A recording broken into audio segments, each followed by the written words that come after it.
Hello and welcome to the Talking Donkey. My name is Ryan and with me I have Seno. G'day everyone. Today we're embarking on a series of episodes on the question of the existence of God. This is one of those really big questions in life. You know, is there a God? Why should I believe in a God or some version of God? Yeah, and Seno, this is the classic question, isn't it? Is God really real? Does he exist? It's that question that I think everyone at some point in their life asks themselves. Personally, I've woken up in the middle of the night and had this almost like catastrophic moment going, is it really real? Is everything that I live for really real? Yeah, it's important. I can identify with that. I think exactly, perhaps not waking up in the middle of the night thinking some catastrophic thought, but I think that kind of, that moment where you go, am I right about this, about the most fundamental things I believe or think about the world of my life? Absolutely, yes. I think everyone questions what they think at some point.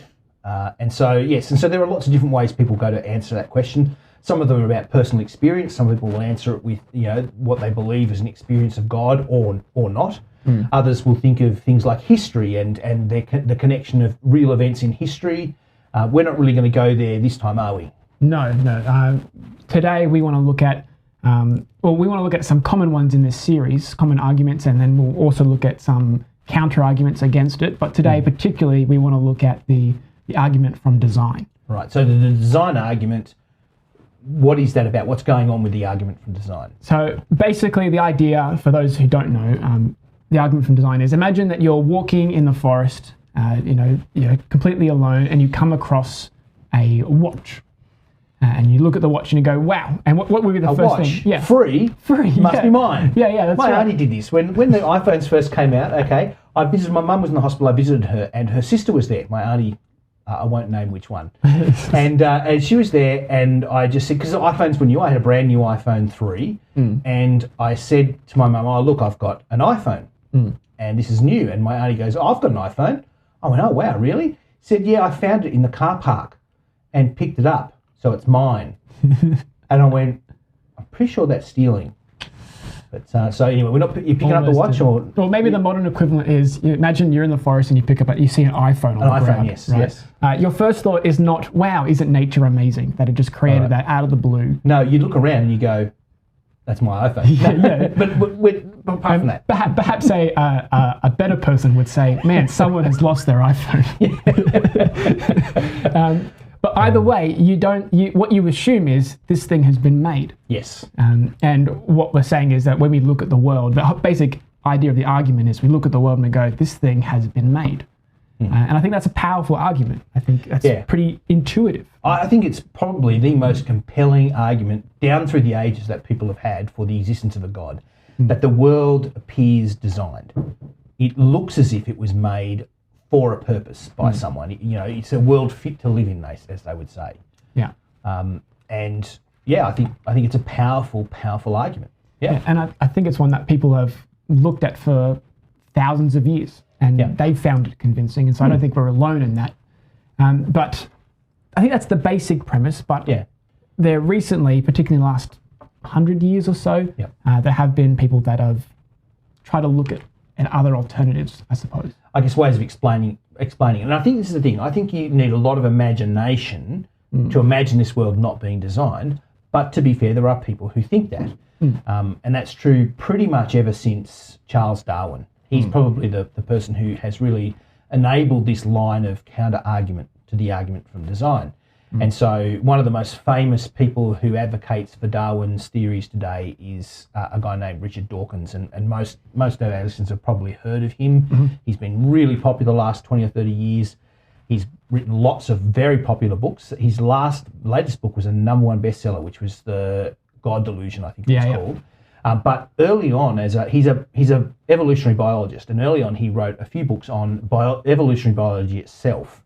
And one of them was called The Blind Watchmaker. Which maybe we should call the blind iPhone maker. Yeah. And so the basic argument is that Charles Darwin's theories of evolution... Sorry, I missed a joke there. It's okay. Sorry, I should have... Anyway, let's just keep going. We can move on. But the basic argument that is that Darwin has opened things up so that you have an explanation for the world as it is, for we as we are, for even the existence of iPhones, from the perspective of natural selection, evolution with natural selection, that it doesn't require intelligent activity, it doesn't require design, it just is there. And that was a very powerful argument. So Darwin's theory was a powerful argument for the lack of a designer. Yeah, that's right. And so the fact that things look complicated or look like they've been made for a purpose is, he would say, accidental. Yeah. So it just happened over a long period of time, and eventually it just kind of looks like this now. Yeah, like a magic trick. So, the classic is that Penn and Teller series, Fool Us. And, a magic trick appears to be magic until you see how it's done. And then the magic disappears and you go, oh, okay, it was just a trick. And it's like that with the universe. The universe appears to be the design of some grand intelligence until you see how it all works, and then you go, oh, now I know the trick. Yeah. And so God's not needed anymore. I don't need the magic. Yeah, things don't look as special or as particular. Yeah. Yeah. And I think this is, for me, part of the reason I think this is such a powerful argument is because you don't need a PhD in biology to understand it. No, yeah. Like, maybe you would to need to know the details, but like any person, like, I'm not that smart. Yeah. Right. But I get the idea. Yeah. And I think most of society today gets that idea. So much so that they go, well, this is how we know. That the idea of appearance of design doesn't convince me because of this. Yeah. Even if they have no background, even if they dropped out of science in year 10, they still get this idea. Yeah. And so Dawkins is famous for saying this. This is Dawkins' summary of the argument, famous from the book The Blind Watchmaker. He says, in the case of living machinery, the designer is unconscious natural selection, the blind watchmaker. So there's his argument in a nutshell, and it's a powerful argument. And I think my conclusion would be from the argument of design and the blind watchmaker argument from Dawkins would be, it feels a little bit like a wash.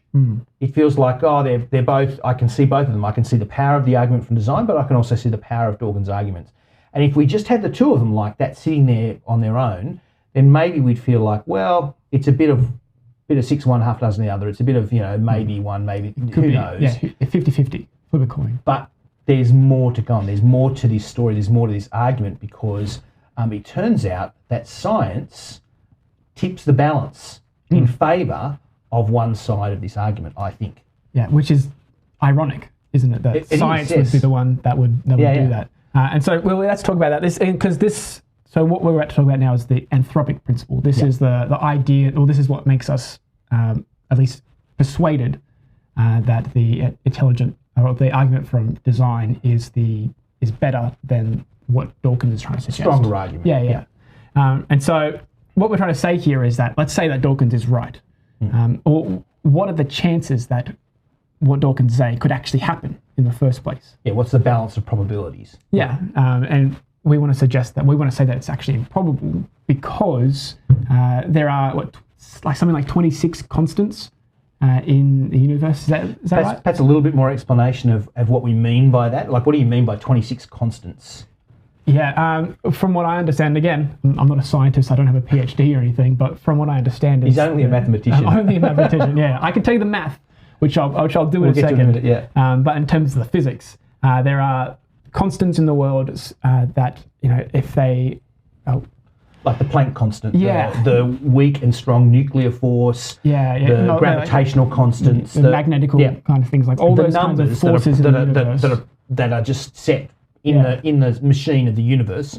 These numbers are set from the very beginning, which allow life to develop. And there's roughly 26 numbers. Yeah, they're the things that govern the physical laws. That's right, Yeah. So if any of them were slightly different, or if they were, not related to each other in a particular way, life wouldn't exist. And so gravity is a law of the universe, a law of physics, that if, what goes up must come down, that is gravitational force. But there's a number associated with the gravitational force, the gravitational constant. And in high school we learned that's 9.8 metres per second. On Earth it is, Yeah. On Earth, sorry, here, yes, in this place in the universe. Yeah. And so there's gravitational constants that rule this, or there's other constants that rule this, and and they need to be really precise. Is that right? Yeah. And if they're not precise, if they're out by a hair's width, then things go chaotic. Some hairs are more widthy than others.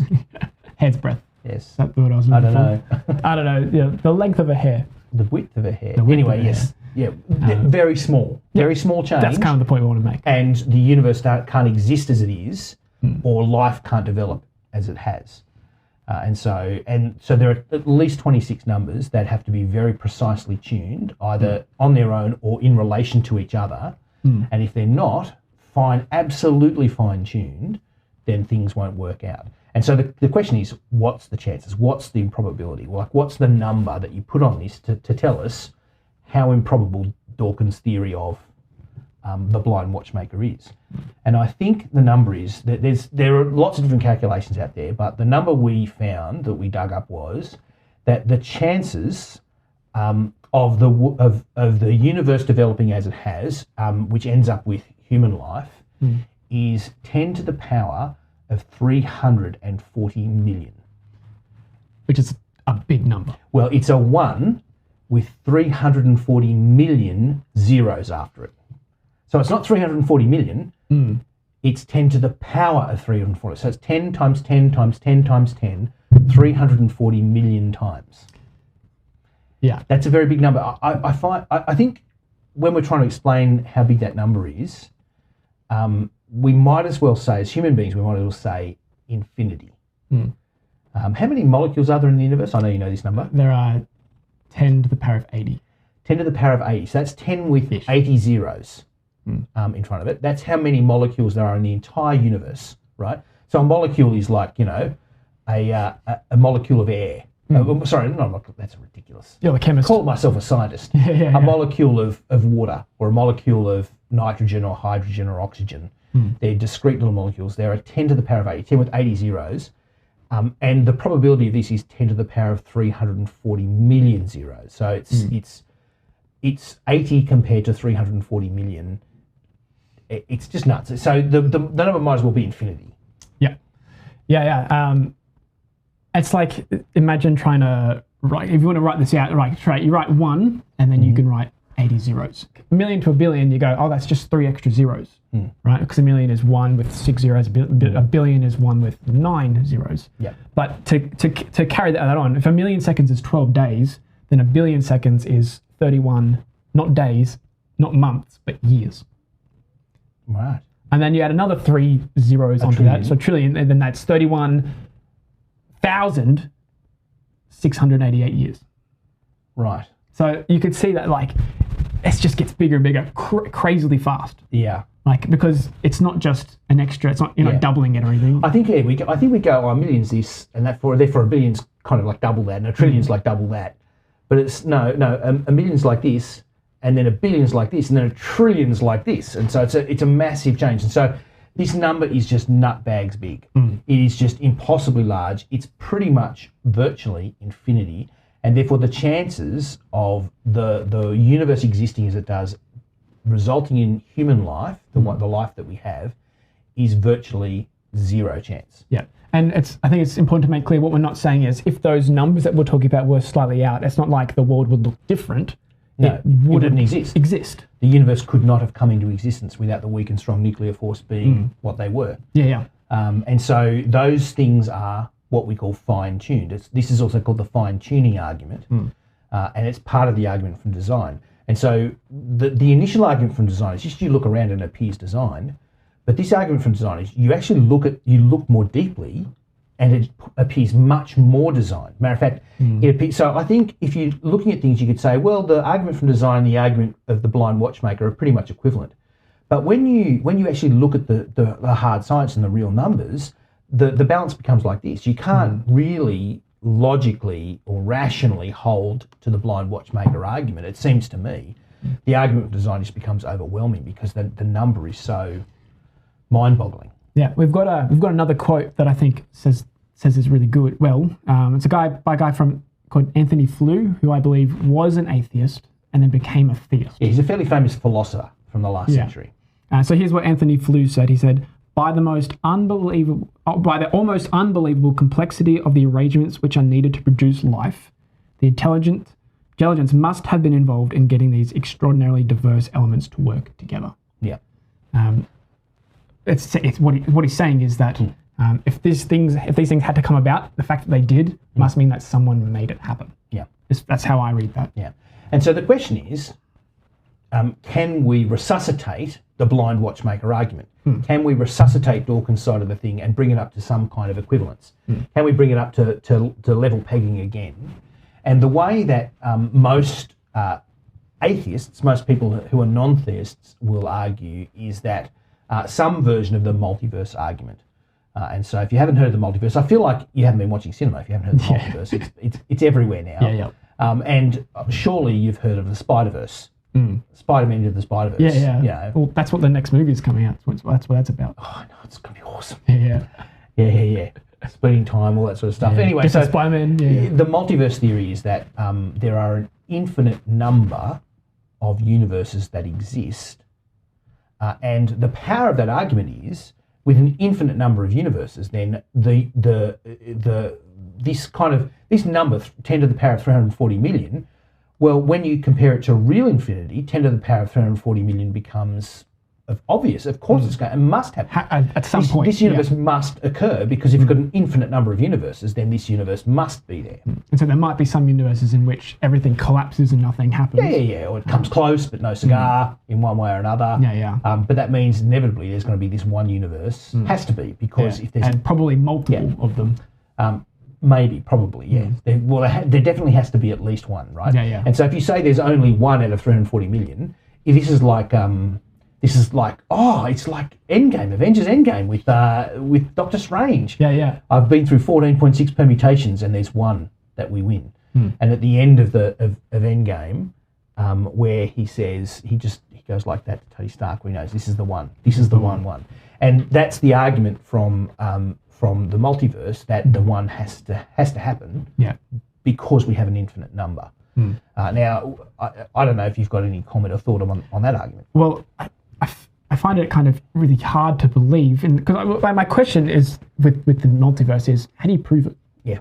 And so I want what atheists asks of us, I want to ask exactly them. They go, prove it to me. I go, well, you first. And it's about physics. It's not about philosophy here. It's about physics, and so you can't prove it with physics. Yes. How could you ever do that? And so, well, you do it with movies. That's how you prove it. Yeah, of course. Prove it with a cool movie. But that's just. I think that's the thing that I find hard to believe. That makes me go. That makes me hesitant, I suppose. I go, there's no way. You're claiming this based on science, but there's just no way you can do it. Sometimes for some people, it really just feels like they're just saying it has to be anything but God. Even this. It does feel like a bit of special pleading. And so I think in the end, this doesn't, for me, push the argument up. It just begs the question.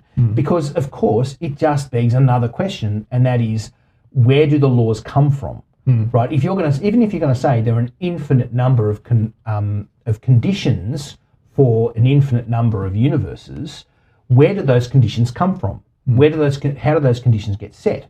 So, going along with this is the idea that intelligent information doesn't come from non-intelligence. Okay, you can't get a million monkeys and a million typewriters and end up with Shakespeare, right? It doesn't work. Right? It's not like that. You can't get good information from non-intelligence. It doesn't work that way. And so that information, right? Those constants, those things. Even if you're going to say there's a multiverse, where did that information come from for each of those infinite universes? So it just basically, it pushes the question one step further back. Well, what are the physical conditions? What are the laws of nature of the multiverse? Because they have to be there, don't they? Where do they come from? Wherever they come, however it's differently constituted. And so it just puts the question one step further back. You just go, well, where did that come from? And you're left with twiddling your thumbs and looking a bit silly. And so that's my problem with the multiverse argument is it basically, even if it's unprovable, even if you say it's true, it doesn't actually answer the question, because you're still at the question of, well, where did those laws come from in the first place? Because things don't exist from non-existence, but that's a different argument. We'll get there in a future episode. Yeah, we'll talk about that later. For now, I think I want to say another quote from a guy called Eric Metaxas. Is that how you say it? He says this. He says, the greatest miracle of all time without any close seconds is the universe. There's the miracle of all miracles, one that ineluctably points with the combined brightness of every star to something or someone beyond itself. So ineluctably, is that just without luck? Yes. Yeah, absolutely. I'm not a walking dictionary. I think ineluctably means irresistibly. Yeah. Okay. So something like that. Yeah. Unavoidable. Yeah. Unavoidably, irresistibly, that sort of thing. Mm. And I think it's a great one, isn't it? That it actually, in a sense, sums up this argument. And so people often accuse theists, or Christians in particular, of being fanciful. That we don't have an explanation for things, so we just go, oh, God. Mm. But the point is here that it's a rational, warranted belief. Mm. So what we're not trying to say is this argument proves that God exists. That's not our point at all. What we're trying to do is say, though, that the constitution of the universe, the appearance of design, is not it's not a surface thing. It's a deep argument based on all of the science we have at our hands. And when you look at the universe as it is, as it's constituted, it appears to be designed, and that design has to be explained. And theism is a far better explanation than randomness or the multiverse or some other thing like that. And so it does make sense. And so I want to throw back quote for quote. I'll go back to Anthony Flew again, who he said this, that he said, multiverse or not, we still have to come to terms with the origin of the laws of nature, and the only viable explanation here is the divine mind. And that's his considered opinion. As someone who was an atheist, who looked at the evidence, he said the only viable explanation for the information we have and the universe we have is a divine mind. So that's I think that's a fairly powerful argument for me. Yeah, and I'm inclined to agree.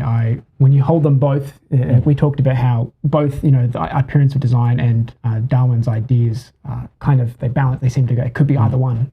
Yep. But when you dig deeper and you go, okay, well, both of them to some degree, or maybe one side would say to the other, you just have to, you have to have faith. Yeah. And when you say that, you go, okay, well, which one is more trustworthy? And for me, when you look at the probabilities, or more specifically the improbability of what science or what Darwin is trying to suggest, I can't believe that. I can't go that way and just assume that one day science will tell me the answer. Yeah. And so I hope you see it there. That's really our kind of discussion of this argument in a nutshell. What we're not trying to do is say that it somehow proves the inevitability of one faith or any faith, but merely that what the argument is and how compelling we find it against the counter arguments. So we hope that's been useful. We're going to look at a whole bunch of different arguments: the cosmological argument, the ontological argument, all those kind of fancy arguments. What we'll try and do is explain them in a way that at least we find we can understand, and hopefully that will help you as well. If you have any comments to make, if there are any questions you have about the argument we've had today, or any thoughts about or arguments for the existence of God or against the existence of God that you'd like us to think about, please chuck that in the comments and we'll try to get to them as well. But thanks for joining us today. Thanks very much, Ryan. Thank you very much.